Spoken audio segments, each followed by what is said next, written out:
only heard good things and only read good reports. The specs have made my eyes go big in wonder and the ride sounds promising. But I understand your skepticism. It's Chinese, the brand is re-entering India. What about after sales and service? So I totally get you guys. I am a believer. I believe in giving second chances, but as a tester, I'm also a skeptic. And today I get to meet a highly anticipated motorcycle. This, ladies and gentlemen, is the CF Moto 450MT.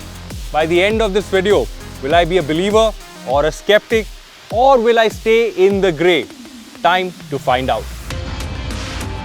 The 450MT is a 10 on 10 in the looks department because I think it is stunning and ticks all the boxes you need to complete the ADV resume. Off-road tires, tubeless rims, raised beak at the front, tall windscreen, the usual list.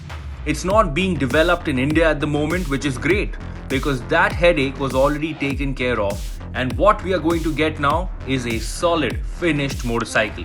For this ride, I have to kick things off with this engine. Right off the bat, I want to tell you that this is a very refined motor, very smooth. And the advantage comes from having a parallel twin motor that does not make an absurd amount of power and torque, which means the motor is going to remain smooth. You're also going to have better heat management. Of course, just like any other motorcycle, the vibrations do creep in the 450MT as well. But I don't think I want to call them vibrations. I will call them this slight buzz that comes around on the pegs. 6th gear, 6000 RPM. You will see about 102 to 103 kilometers per hour, and it's very mild.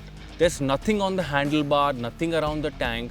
It's only on the pegs. They get buzzier as you cross 120, get into the 130s. But let me assure you, they are not bothersome at all. As far as heat management goes, I'm in Hyderabad. It's a very hot day here.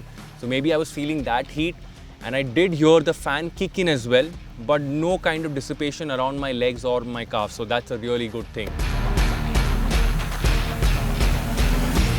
As far as character goes, this bike is still a test unit, which means there needs to be some fine tuning that will happen because the first 3 gears felt flat, but 4, 5, 6 felt really nice. Also, the throttle calibration needs to be a lot better. It feels snatchy at the moment. The low speed fueling feels a little off, but the brand has assured us that all of these things will be sorted by the time the final production unit rolls out.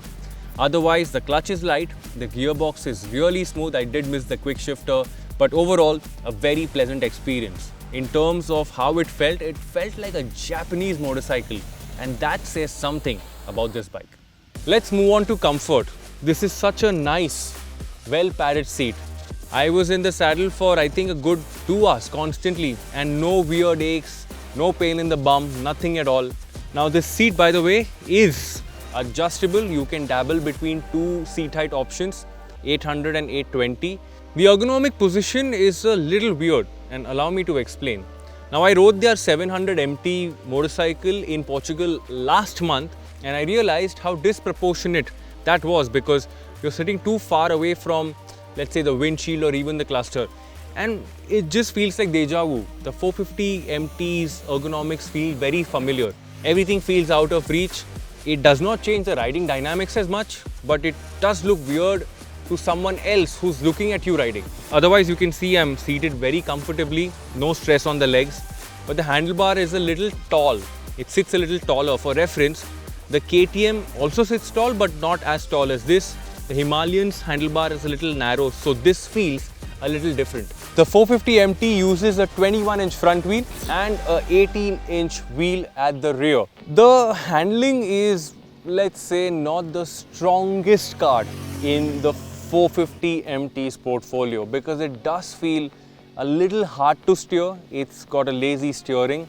You have to actually put in quite a bit of effort to make this go from left to right.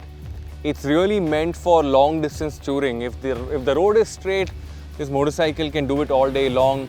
If you encounter some ghats on the way, then you will have to go off the throttle. It's not the worst handling motorcycle, but it's not the best either. In the suspension department, the 450MT gets an adjustable setup, both on the front and the rear, but in its stock setting as well. It just feels really nice. I still feel the Himalayan has maybe 10% better suspension overall in terms of feeling, but this is really close. In fact, it reminds me of the Honda NX500 for some reason.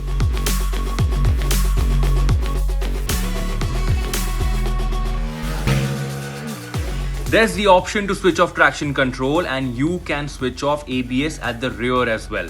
For now, the tires were proper chonky off-road rubber, but the brand will introduce dual-purpose tires when they launch the 450MT. Tubeless rims will come as standard, and that is good to know. I did miss the Quickshifter on this ride, but I was told that an upshift only option will be made available as a part of the accessories list later.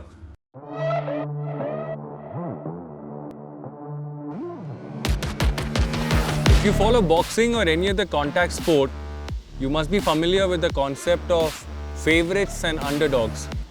The 450MT is going to remain an underdog for the longest time because it will go up against some very big names.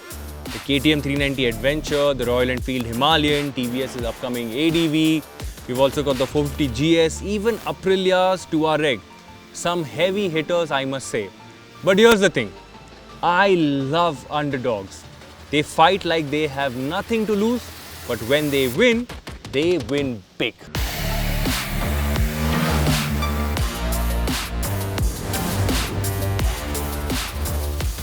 I have no doubts in my mind that this is an awesome motorcycle, but I have my doubts about its presence in India. The only thing that I can tell you today is that it's gonna come via the CKD route, and then later the plan is to localize. Who's going to get it is something we'll know only in a couple of months. But I also know there's one thing, that great motorcycles often lose their shine when their arrival isn't managed properly. But India isn't going to be the 450MT's first rodeo because this motorcycle is available in many parts of the world and highly appreciated. But as the internet says, India is not for beginners. India is the final boss.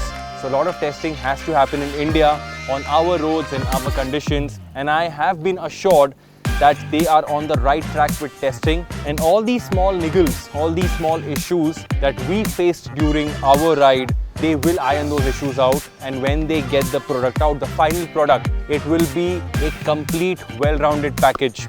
Now I would like to ask you this question. Are you a believer or a skeptic?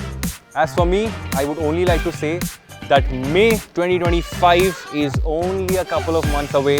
The clock is ticking. So one final thing from my end, 450MT, we will see you later.